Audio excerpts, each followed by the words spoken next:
அனைவருக்கும் வணக்கம். இந்த பதிவில் நம்ம என்ன பார்க்க போறோம்னா இரட்டை கொம்புல அறுப்பு. நான் ஒரு டைம் பண்ணி காமிச்சிடுறேன். அதுக்கப்புறம் அதை எப்படி கற்றுக்குன்னு சொல்லும்போது உங்களால் எளிமையாக புரிஞ்சுக்க முடியும். 1 2 3 4 5. இப்போ பார்த்தீங்களா, இதான் இரட்டை கொம்புல அறுப்பு. இப்போ வாங்க நம்ம ஆரம்பிக்கலாம்.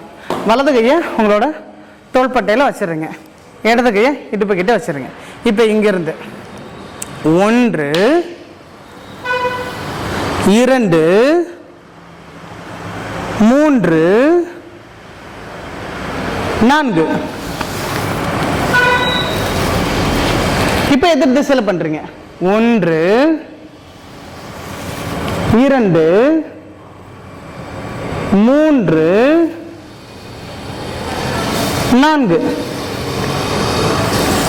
இப்ப இதையே தொடர்ச்சியா எங்கேயும் நிறுத்தாம பொறுமையா பண்றீங்க. 1 2 3 4 எதிர் திசையில பண்றோம். 1 2 3 4. இதையே நீங்க தொடர்ச்சியா பண்ணிட்டு இருந்தீங்கன்னா கடைசியா உங்களுக்கு இந்த மாதிரி இரட்டை கொம்புல அறுப்பு வந்துடும். அவ்வளோதாங்க. தொடர்ச்சியாக பயிற்சி பண்ணுங்க, பண்ணிடலாம். 1 2 3 பண்ணுங்க, பண்ணிடலாம். நன்றி.